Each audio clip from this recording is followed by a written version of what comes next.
Oi, tudo bom? Hoje o assunto do Sobre Política é a transformação dos espaços digitais. Você já ouviu falar sobre gentrificação? É um tema complicado, mas que a gente descomplica para você. Gentrificação é quando uma área passa por mudanças que acabam tornando aquele espaço mais elitizado e menos acessível para quem estava lá antes. Isso acontece nas cidades e também na internet. Nas redes, esse fenômeno acontece, por exemplo, quando tecnologias e novas tendências digitais são desenvolvidas de maneira que atendem principalmente às necessidades de usuários com maior acesso financeiro. Mas será que tem como evitar esse processo ou é uma tendência sem volta? Para se aprofundar nesse assunto, a gente recebe um sociólogo que vai explicar como tudo isso afeta a nossa forma de usar a internet. E ainda, o que podemos fazer para que os espaços digitais sejam mais acessíveis e inclusivos. Fique com a gente, o Sobre Política está começando.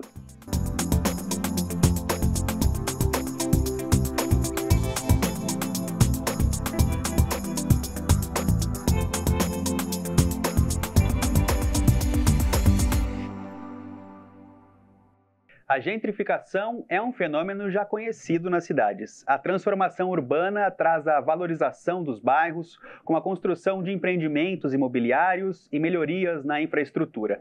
Mas também afasta os habitantes com um menor poder aquisitivo, que, em muitos casos, já ocupavam aquele lugar.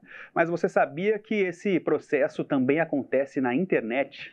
Quer ver alguns exemplos? Os selos de verificação que dão mais visibilidade para quem paga e também as assinaturas de conteúdos exclusivos, até mesmo as plataformas de streamings.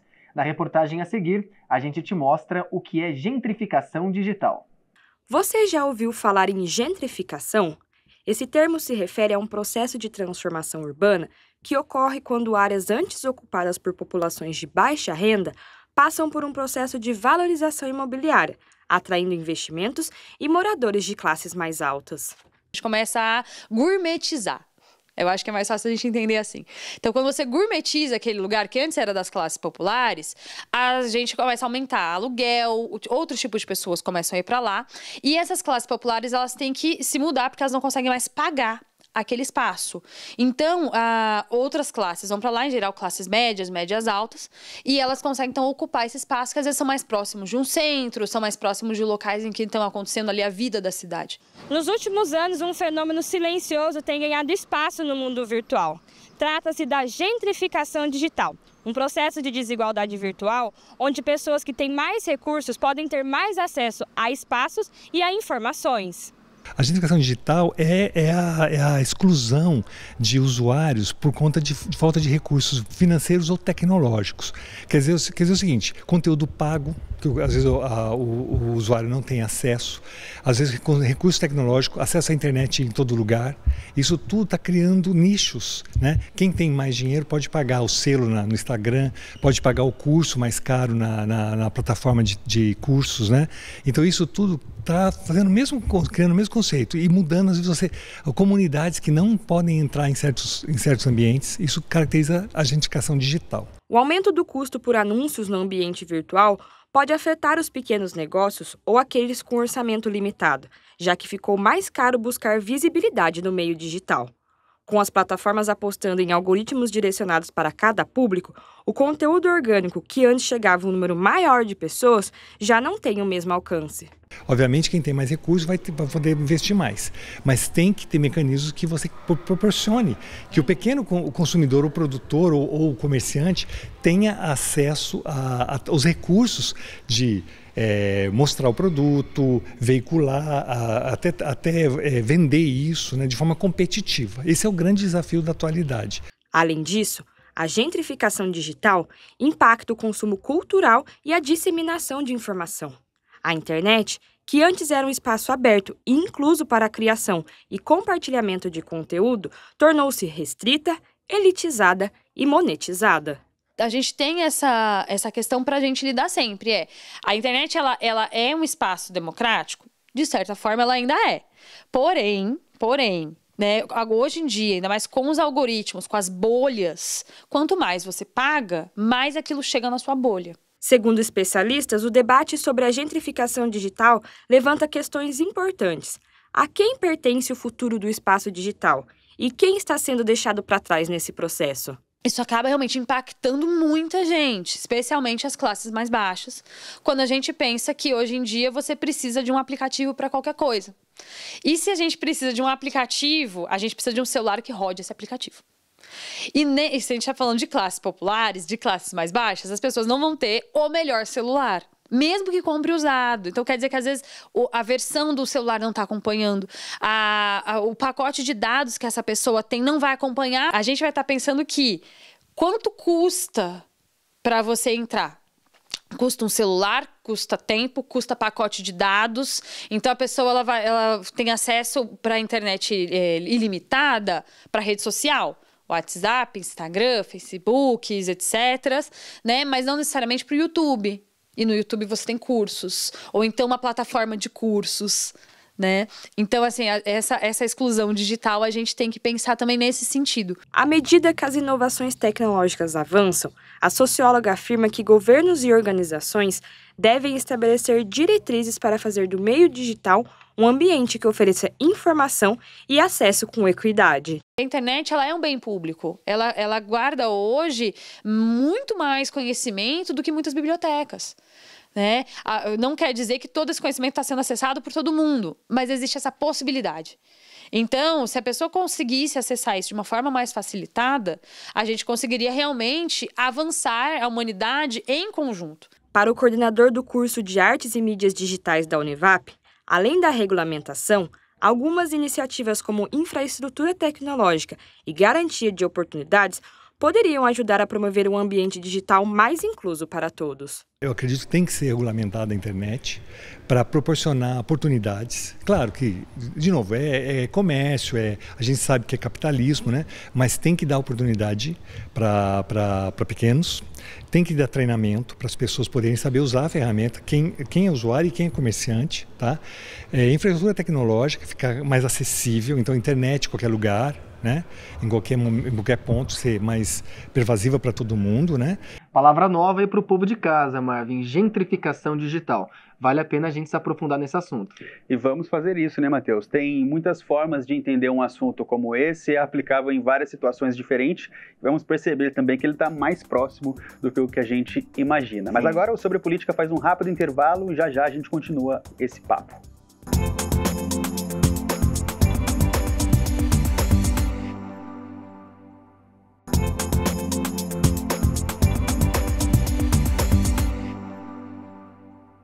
Estamos de volta com o Sobre Política, hoje falando sobre gentrificação digital. Mas qual o impacto desse fenômeno no nosso dia a dia? Quem responde essa e outras perguntas é o sociólogo Ricardo Ferfolha. Bem-vindo, Ricardo. Obrigado pelo convite e estou à disposição de vocês para essa conversa importante. Bate-papo muito bacana. A gente já viu no início do programa o que é a gentrificação digital e a gente começa a refletir sobre como isso impacta o nosso dia a dia. Impacta diversos nichos, diversos públicos da sociedade, né, Ricardo? Qual é o principal público que é impactado com esse processo todo?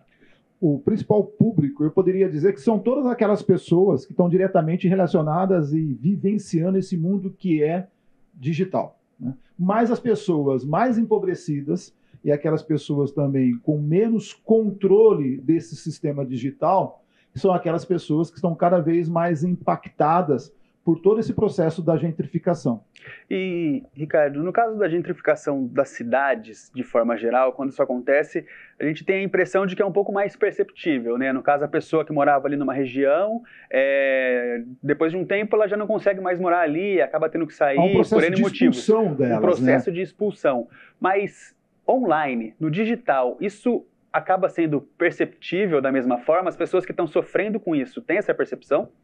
Assim, eu ousaria dizer que a gentrificação, que é um fenômeno sociológico, um fenômeno geográfico, Sim. desse processo que vai expulsando invisivelmente os indivíduos de uma determinada localidade, que por vezes estavam ali há anos, talvez não seja tão perceptível assim, a não ser aquele que está olhando esse modelo, porque o sistema... No modelo digital, essa invisibilidade ela é tão forte quanto esse outro processo da gentrificação ao qual nós estamos acostumados a debater e estudar. né? Essa gentrificação ela é muito mais invisível, ela é muito mais sofisticada. E se não for um olhar apurado daqueles que querem olhar para esse sistema que está ocorrendo, para esse fenômeno que está ocorrendo, aí nós teremos mais dificuldade dessa percepção.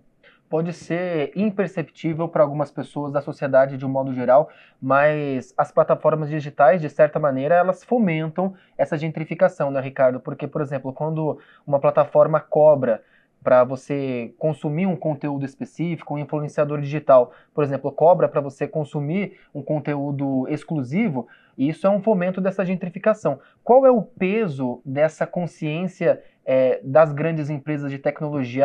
Elas têm essa consciência? Eu queria voltar só uma questão anterior, né? O mundo digital, ele dá literalmente a impressão de ser um sistema mais democrático, como foi anunciado lá nos idos dos anos 90, né? Quando se começa a popularizar a internet. Mas ele não é esse fenômeno tão democrático, né? E as grandes empresas, elas foram entrando no sistema e foram se apropriando do sistema e adotando no sistema aquilo que lhes interessava, né? Hoje, quando você acessa a internet, dá a impressão que ele é literalmente gratuito.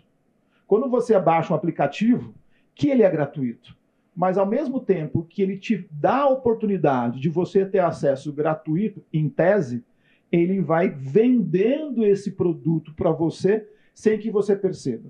As empresas, elas têm consciência do que elas estão fazendo. Até porque o interesse dela é privado. Qual que é o interesse dela? É o lucro. Não dá para a gente apagar essa relação. Como é que ela sobrevive? Tendo lucro. Como é que ela vai conseguir dar aquilo que os seus sócios querem? Aquele que investiu o dinheiro? Tendo lucro. Se não tiver, o sistema está totalmente fora. Então, elas têm essa devida consciência de que aquilo que ela produz é para aquele que literalmente vai pagar. Se você quiser ter acesso a uma música, de uma lista, né, de músicas sem propaganda, você tem que pagar. Se você quiser ter um privilégio de ouvir aquilo que são as suas referências musicais, você tem que pagar também. Então elas têm toda e total consciência desse processo todo. É impressionante que até algum tempo atrás, por exemplo, o comerciante aqui do centro da cidade, ele tinha o mesmo potencial de alcance nas redes sociais que uma grande companhia de cosméticos, do setor que fosse, enfim, do setor que for. Mas a mudança está justamente nisso, né? Agora aquela grande empresa, o potencial dela de alcance também passa a ser muito maior porque ela tem um potencial de investimento maior, né? E ela teve que se adaptar a isso, né? E ela tem recursos financeiros para contratar os mais variados profissionais que vão colocar a marca dela como prioritária para quando você der um clique de interesse de procura. Sim. Já aquele pequeno comerciante ou aquele empreendedor que quer colocar um serviço na internet para que ele possa ser visto, se ele não disponibilizar um recurso significativo, ele vai ter muita dificuldade nesse processo, né? Que dá a impressão, no primeiro momento, em que essa pessoa vai ter uma grande facilidade, mas não, né? Há uma rede toda que vai ser um impeditivo para esse indivíduo conseguir se inserir da mesma forma que uma grande empresa. Perfeito, Ricardo. A gente também tem a participação da população aqui no Sobre Política, para a gente colher um pouco da opinião do público, né, Matheus? Sobre a internet, sobre essa nossa relação com o mundo online de forma geral. Vamos conferir essas opiniões? A internet, ela é bem polêmica, na minha opinião. Porém, ajuda muito, né? Em todos os sentidos. Eu acho que o mundo mudou depois da internet. Mas tem muita gente que usa também para o mal. Mas beneficia muito a nossa vida em todos os aspectos. É a minha opinião. Eu acredito que é acessível para todos. Porém, o idoso é mais complicado, né? Eles ter esse acesso da digitalização. Porque nem todo mundo sabe mexer no celular. Bom, na verdade, eu nunca tive esse problema. Principalmente hoje em dia, devido às redes sociais, né, a facilidade, o acesso a novas informações, o que acontece é que a gente tem mais facilidade à informação. Então, nunca tive esse tipo de problema, não. Tá certo, eu quero agradecer a quem participou com a gente e contextualizando o Cássio, que é esse último entrevistado, esse último morador, a pergunta que a gente fez para ele foi: você já teve dificuldades em acompanhar mudanças tecnológicas no seu trabalho ou no seu dia a dia? como isso impactou a sua vida. E, Ricardo, é legal a gente ver que é um conceito que está surgindo, gentrificação digital. Uma palavra grande aí que gera muitas dúvidas, mas o povo está começando a entender esse processo, né? Sim, e na medida que ele foi aqui expressando as suas ideias, eu me lembrei de uma determinada situação, né, que nós vivemos há pouco e parece que isso já está um pouco distante da nossa vida, quando a questão da pandemia, né, que fez que muitas pessoas não pudessem mais estar circulando, e nós tivemos que ir para o mundo digital, literalmente, seja pelo trabalho, por serviços, por processo educativo, e quantas pessoas literalmente vivenciaram esse processo da gentrificação digital, né? E aqui uma outra participante, ela cita também das pessoas mais velhas, que acabam sendo desse grupo que vai ter muita dificuldade de acessar esses novos modelos e os novos sistemas. Eles acabam literalmente ficando apagados nisso. Se vocês me permitem uma referência, a minha mãe, uma mulher de 77 anos, ela quer ter novas informações, mas ela tem muita dificuldade de lidar também com essas condições, né? Porque ela não vivenciou aquilo que essa geração vivencia, né? Já nascer com o celular em mãos e poder ter um acesso à internet da mesma maneira que um outro grupo social. Nasceu como um consumidor desse tipo de conteúdo, desse formato, né, Ricardo? E diz uma coisa, esse movimento, né, a gentrificação se repete no espaço digital da mesma forma que a gente vê nas cidades. A gente pode entender como uma consequência, eu abro aspas para falar, um movimento natural da sociedade, isso tende a se repetir em outros espaços também? Quando nós chamamos de natural, nós temos que entender o natural como um processo cultural, né? Sim. Ou seja, se fosse natural, ao longo de toda a história, isso sempre teria existido. Não, é um processo cultural que ele vai se naturalizando nas nossas relações. E nós vamos acreditando que esse processo ele é próprio da nossa vida. E não. Ele é algo que é literalmente produzido. Há indivíduos que estão sendo pagos fortemente para pensar esse processo. Porque a gentrificação, ela gera um retorno significativo para aquele que se apropria desses mecanismos, né? Quando você está citando lá esse processo que foi muito bem visualizado, lá na década de 60, na década de 70, na década de 80, de uma determinada região que ganhava uma determinada modernidade e as populações que já estavam ali eram expulsas, isso foi sendo entendido como um processo que dentro das próprias relações econômicas, não é verdade? Essas pessoas não conseguem sobreviver, elas têm que sair dali mesmo. Esse mesmo mecanismo hoje presente na nossa vida no sistema digital, ele não pode ser entendido como uma ideia de colocar indivíduos à parte. Nós temos que tomar isso como uma referência que é direito de todas as pessoas terem acesso a tudo aquilo que o outro também tem. Porque é uma questão de princípio de direito, né? Porque um conhecimento técnico, ele não é fruto somente de um indivíduo.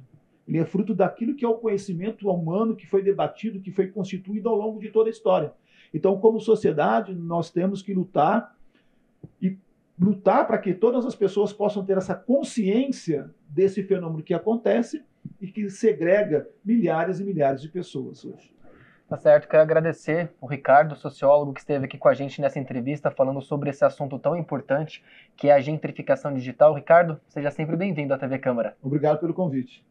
Legal, Marvi, a gente vê como tudo isso impacta a nossa vida, né? Porque é um termo novo, muitas vezes a gente não para refletir sobre isso, mas quando a gente vai lendo, vai conhecendo mais sobre isso, a gente vê que realmente impacta nos mínimos detalhes e a gente nem percebe, a gente já está ali no meio desse processo também. Exatamente. Mesmo que você não saiba, não conheça, não tenha a percepção, você está passando por ele também, exatamente, né? Bom, e daqui a pouco a gente vai falar mais a respeito disso, entender mais profundamente as consequências disso, mas agora a gente faz um rápido intervalo aqui no Sobre Política, já a gente volta.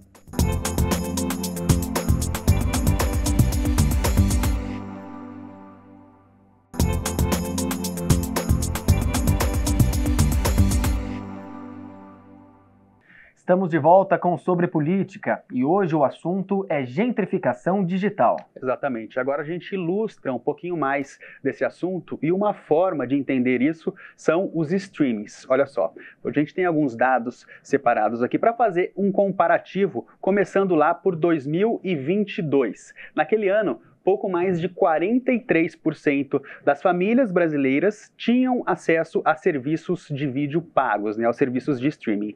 Acontece que no ano seguinte, 2023, esse número caiu. Passou para 42,1% em 2023. Uma queda pequena de 1,3%, mas que é significativa. Tem alguns motivos, algumas justificativas que a gente também separou para mostrar para vocês. Olha só, o Instituto de Pesquisa Ribot fez um levantamento com ex-usuários de streamings, pessoas que cancelaram o serviço. E olha só que interessante, 49% das pessoas disseram que cancelaram devido aos preços altos. Tem outras justificativas aqui também, 29% perderam o hábito de assistir televisão, 16% disseram que apontaram a falta de qualidade no conteúdo disponível e 6% a escassez de lançamentos atrativos. Mas o que chama a atenção é que quase a metade das pessoas, 49%, disseram que cancelaram devido aos preços altos.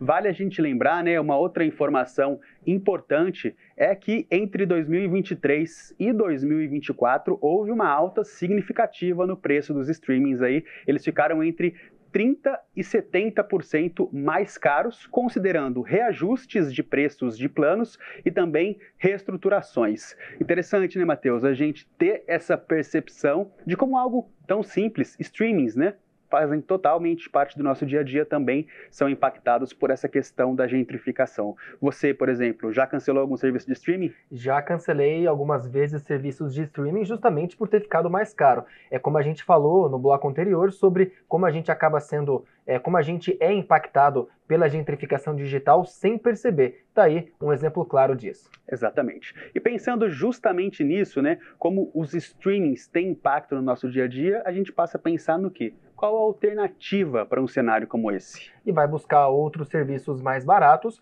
ou até mesmo cancelar e assistir aos vídeos que são gratuitos na internet. Exatamente. A gente preparou uma reportagem pensando nisso para mostrar o que o poder público pode fazer a respeito, o papel do poder público numa situação como essa, para que a gente sofra um impacto menor num cenário como esse. Vamos conferir?